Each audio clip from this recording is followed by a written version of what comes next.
tu prends pas de la Ritaline parce que tu es TDAH, tu prends de la Ritaline parce que tu es extrêmement angoissé par la vie, parce que tu me racontes un climat d'insécurité incroyable. Si tu voyais la vie des personnes qui viennent me voir, leur enfance, comme l'autre, j'ai été violée par mon père, j'ai été ci, j'ai été ça, mais on me raconte des trucs et on me dit, et voilà, et puis je suis... voilà pourquoi je prends de la Ritaline, parce que je suis TDAH. Je me dis, non, tu prends pas de la Ritaline parce que tu es TDAH, tu prends de la Ritaline parce que tu es extrêmement angoissé par la vie, parce que tu me racontes un climat d'insécurité incroyable, tu es hyper insécure, parce que tu es mal, parce que tu as vécu des traumatismes.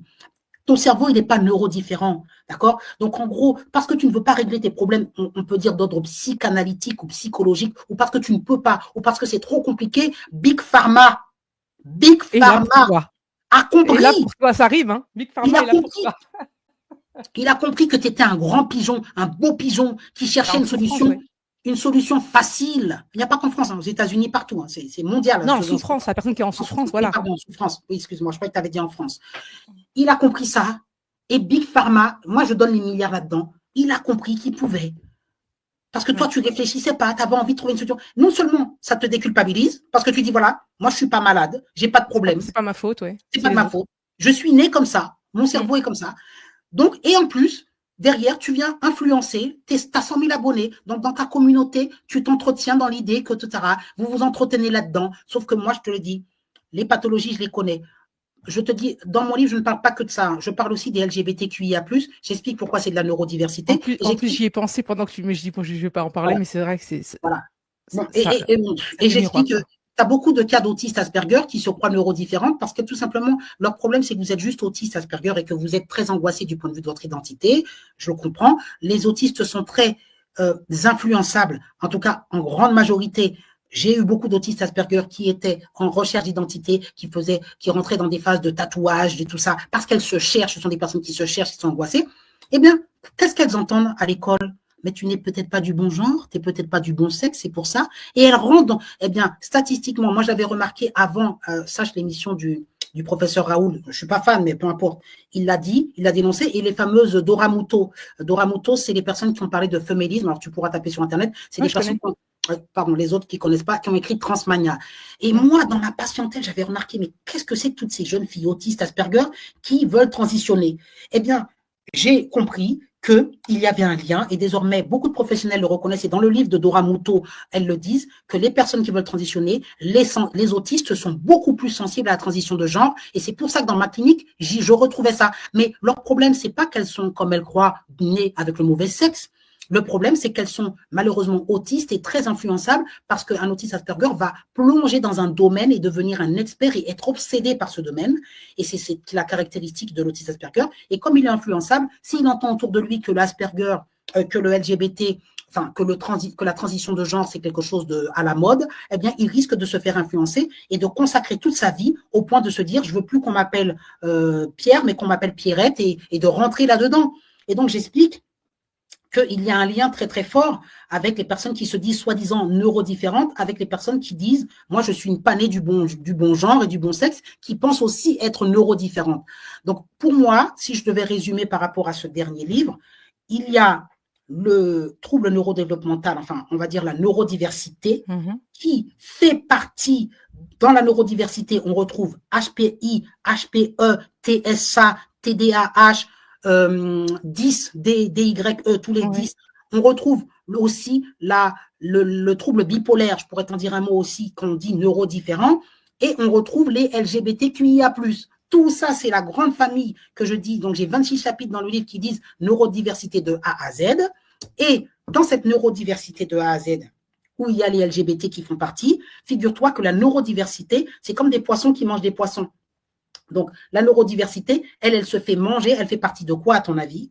Elle fait partie, pour moi, du wokisme. Nous y voilà. Parce qu'elles ont les mêmes centres d'intérêt, c'est-à-dire nous sommes des minorités persécutées, nous haïssons les normes, nous voulons être hyper visibilisés. Enfin, tout ça, c'est un mouvement qui fait partie du wokisme. Donc voilà, tout ça, je le dénonce aussi dans mon livre. Voilà. Et pourquoi aujourd'hui, en tant que lanceur d'alerte, j'essaie d'éveiller les consciences et j'essaie de dire aux gens, arrêtez de croire ce qu'on vous dit. Et moi, je dis honte, encore une fois, à mes confrères et à mes consoeurs qui font passer des tests à 500 € avec des patients dont ils savent parfaitement qu'ils ne sont pas TDAH. Moi, si je voulais me blinder, être très riche, hein, si je le dis en de termes de façon très, mais ça serait très facile. Je me spécialise dans les tests. Je fais passer 3 tests ou 4 par jour. Je me fais au moins, comme je t'ai dit, 2000 € par jour. C'est pire qu'un vendeur de drogue. Hein. Tu sais, ceux qui font le chouf, là, on met dans les quartiers. Parce que je le dis, ce sont des dealers de drogue, hein, parce que derrière, c'est la Ritaline, hein, qui se vend. Donc, pour moi, c'est pareil. Et je me fais 2000 €, mais franchement, 2000 €, j'ai qu'à travailler 10 jours. 10 jours dans le mois, comme ça, et puis je me mets 20 000 comme ça sous la table, tranquille. Je peux le faire tellement facile parce qu'il y a tellement de gens qui viennent me voir en détresse pour me dire est-ce que mon fils est TDAH? Je pourrais leur dire ah bah attendez, hein, on va faire un bilan qui va durer 1 heure et puis à la fin je dis bah oui il est TDAH, donnez-moi 500 €, regardez je viens de faire passer un test. Je pourrais le faire. Hein. Voilà, donc on a une éthique, c'est catastrophique. Voilà, donc tu l'as compris, hein, je suis un psy en colère. Je lance l'alerte. Voilà, oui, c'est comme ça que j'ai découvert. Hein. On a beaucoup de points communs sur certaines choses. Bon, après, d'autres non, mais pour la psychanalyse, tout ça. Bon, moi, j'ai le sentiment que si l'humain réfléchit à ce qu'il vit, à ce qu'il subit, il est possible, dans la majorité des cas, à partir du moment où tu n'es pas sous curatelle et que tu es majeur, tu peux t'auto-réparer. Je pense que la nature a fait qu'on peut s'auto-réparer, non? Alors déjà, pour la psychanalyse, tu dis oui, je réponds là-dessus. Tu me dis oui, on n'est peut-être pas d'accord sur tout et tout. Les gens, là, par exemple, qui s'arrêtent à mon discours, doivent penser que je suis pro-psychanalyse, que je ne crois qu'en ça, que c'est bien, que je déteste, que je pense qu'ABA, c'est pas bon. Enfin, tu vois. Là, mais l'ABA, je connais pas. En fait, si je m'appelle ABA, moi, c'était juste pour apparaître en haut dans l'ordre alphabétique, hein, sur la chaîne YouTube. Hein. Je savais même pas que c'était un sens au départ. Hein. C'est vraiment du hasard. Hein. C'est important. Il faut que tu saches, bon, ça, c'est une aparté, mais ABA, c'est très, très codifié. Tu as choisi ce mot-là. C'est très, très codifié. C'est pas rien, ABA. Hein. ABA, ça veut dire, enfin, toute personne qui lit ABA, en plus, il y a écrit ABA Life. Moi, quand j'ai lu ça, c'est la vie selon ABA, selon la méthode ABA. Ah ouais, c'était juste stratégique. Et donc, pour être en haut, d'accord. Je savais pas que justement, je ne savais. Pourtant, je suis autiste, hein, mais comme je m'y intéresse pas, parce que je voulais pas non plus avoir le comportement, parce que si je me voyais autiste, j'avais super peur de ça, donc je m'en suis détachée et j'ai pas voulu justement plonger dedans, savoir c'est quoi les caractéristiques précises. Je sais que je suis, mais je n'en parle pas plus que ça. Voilà. C'est pour pas m'enfermer. Le B de ABA, ça veut dire behaviorisme, comportementaliste, c'est une méthode psychologique. Et il faut que tu saches que ABA, je ne veux même pas savoir à quel point c'est le truc, c'est le premier mot qui vient dès qu'on dit autisme. Autisme, ABA. Je veux dire, c'est tellement, il y a un lobby, voilà. Et il faut que tu saches que quand on voit ABA Live, on se dit que tu es coach et spécialisé en méthode ABA. Ah non, en plus, je suis pas coach. Ah non. Je suis consultante et coach. Non, je ne le suis pas. En plus, il n'y a rien qui ma communication est catastrophique. C'est ma vie selon ABA. Voilà. Ma communication est catastrophique sur les réseaux. C'est pas grave, mais je crois qu'il faut le garder. Bon, c'est pas grave, il faut le garder et puis peut-être tu te renseigneras, tu verras. Mais je vais te dire un truc pour répondre à ta question. Est-ce qu'on peut non, moi je crois que réparation. Elle est. Alors, j'ai pas fini sur la psychanalyse. Juste en 2 mots. Dans mon premier livre que tu m'as dit qui t'intéressait, qui lui parlait exclusivement d'autisme. Oui, je suis intéressée, bien sûr. Dans ce livre, je préviens, je suis très dure. Donc, je dis, vous êtes intéressé. J'adore ça. Je n'aime pas qu'on tourne autour du pot, donc c'est parfait si tu es tranchant. Quand vous êtes autiste, voilà. J'espère que vous êtes suffisamment ouvert pour lire. Ah oui, je suis bien sûr. Dans ce livre, j'explique une chose. On croit, moi j'ai eu des critiques sur Amazon qui disent oui, il défend la psychanalyse. Attention, j'explique qu'il y a des angoisses de séparation, que beaucoup d'autistes souffrent de ça et que la méthode ABA qui est comportementale et qui veut nous faire croire que l'autisme elle est uniquement neurodéveloppementale, parce que c'est ça ABA. Hein. On fait du behaviorisme parce qu'on dit l'enfant est né comme ça. Bon, elle nie cette histoire d'angoisse de séparation et toutes ces notions psychanalytiques. Ça n'existe pas pour eux. Or, moi, dans ma pratique, à 80%, chaque fois que j'étais en IME, mais tu ne veux pas savoir le nombre d'enfants qui souffraient d'angoisse de séparation et qui le manifestaient de manière visible. J'ai raconté l'histoire du coin-coin, mais bon, je pourrais te raconter ça, machin. La psychanalyse est indispensable. Mais, je fais sa critique dans le livre. Je dis à quel point elle n'a pas su s'adapter, à quel point elle est rétrograde, parce qu'elle en est restée au point de « allongez-vous ». Je vais vous dire un truc, ça c'est valable pour les adultes, mais pour les enfants qui sont atteints d'autisme, celui qui traite, moi j'ai commencé en hôpital de jour, j'ai vu comment c'était, on attend que ça vienne, que l'enfant, ça vienne de lui, qu'il nous fournisse du matériel à penser, enfin, Bon, je ne vais pas rentrer dans les détails, mais c'est catastrophique parce qu'on ne donne pas des solutions concrètes ni aux parents ni à l'enfant. On est dans une écoute psychanalytique, dans une interprétation des symboles. Quand l'enfant a fait ça, ça voulait dire ça. On a une sorte de masturbation intellectuelle. Voilà, excuse-moi. Hein. Donc, crois-moi, la psychanalyse, je suis le premier à la fustiger en disant que vous n'avez pas su faire votre évolution. Et c'est pour ça qu'aujourd'hui, on vous tape dessus parce que vous ne vous êtes pas adapté, parce que vous êtes resté très… Ouais. Vous ostracisez tout le monde. Bon, bref. Donc, attention. Moi, je la critique aussi, la psychanalyse, mais je dis qu'elle est aussi indispensable pour la bonne part. Donc là, je ferme la parenthèse. Elle est indispensable pour comprendre les mécanismes. Par contre, dans l'application, elle est zéro. Voilà. Mais la théorie est bonne, enfin, en grande partie. Par contre, l'application, et surtout, ils sont catastrophiques, les psychanalystes, c'est dans la communication. Ils sont zéro. Je l'explique dans mon livre.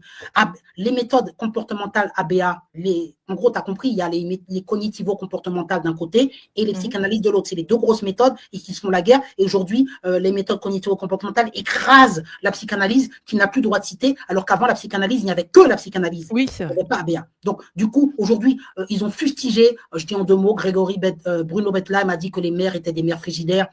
Tout ça, c'est un psychanalyste à l'époque, ça. Bon, donc, on critique, on dit, voilà, les psychanalystes, ils jugent les parents, ce sont bananas, ils sont pas humains, alors que l'enfant autiste, il n'a pas fait exprès, il est né comme ça. Maintenant, on sait que c'est prouvé, c'est génétique. Bon, bref, je te répète, ce n'est pas prouvé.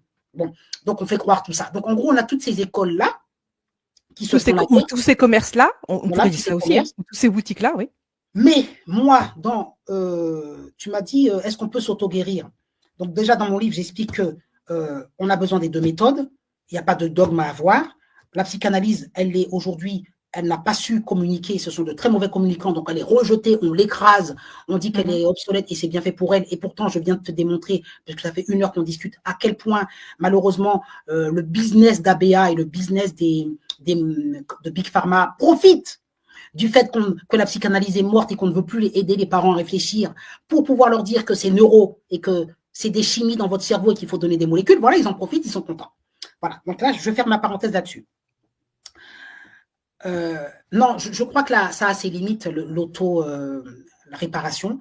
Pour la simple et bonne raison, on va y revenir à une chose, c'est l'inconscient. L'inconscient, c'est la psychanalyse. Je vais te parler de Freud. J'en parle dans mon livre. Il faut que je l'appelle Freud, moi, pardon. Vas-y, je t'écoute. Non, moi, je l'appelle Monsieur Freud. Monsieur Freud. Oui, je sais qu'il est très critiqué. Moi, je ne vais pas parler. Tu sais, Freud, il a fait plein d'erreurs. Non, mais c'est quand même intéressant d'avoir des points de vue qui ne sont pas comme les miens. J'adore ça. Tu plaisantes ou quoi? Freud. Je ne peux pas rester enfermé. Je t'écoute. Tu sais, je ne suis pas fan de Freud. Freud, c'est un homme qui a psychanalysé sa fille, alors que c'est complètement antidéologique. Il a fait plein de mauvaises choses, Freud. Hein. Il prenait de la cocaïne. Enfin, c'est pas un homme parfait. Hein. Bon. Mais qui l'est? Qui est parfait aujourd'hui? Moi, je te parle de sa théorie psychanalytique. Et puis, il sexualisait tout. À un moment donné, il est revenu sur sa théorie. Bon, il pensait que toutes les hystériques avaient été violées. Puis après, il dit non, elles ont juste eu le fantasme de… Bon, et puis le fantasme, et puis ça plaît pas qu'on dise que la fille fantasmait de coucher avec son père, tout ça, tout ce qui est complexe d'Oedipe, il a parlé. Bon, je vais pas rentrer dans les détails parce qu'il nous faudrait des heures pour expliquer le complexe d'Oedipe. Ça plaît pas. Bon, il y a du bon et du mauvais, quoi, comme partout. Puis il a démarré peut-être aussi. Il a démarré donc. Mais attends, pour moi, il est évident que la fille a besoin et est très important de plaire à son père et que c'est pas la question sexuelle ou autre. Mais je peux t'assurer que je le vois tous les jours quand je vois des adultes dans mon bureau qui a 50 ans. Alors qu'elles ont eu un père qui était un monstre, odieux, etc., sont toujours dans l'attente que les pères les valident et les aiment et leur donnent de l'importance. Enfin, bon, donc le regard d'un père sur une enfant, fille ou garçon, extrêmement important, mais d'une mère aussi. Enfin, donc tout ça, c'est la psychanalyse qui le dit et c'est vrai. Pour moi, il n'y a pas de doute là-dessus. Par contre, Freud a apporté quelque chose, une notion essentielle, qui est en train de mourir aujourd'hui, qu'on ne croit plus et que justement ta question soulève sur l'autoréparation. Il a amené ce qu'on appelle l'inconscient. Les gens ne savent pas qu'ils ne sont pas conscients.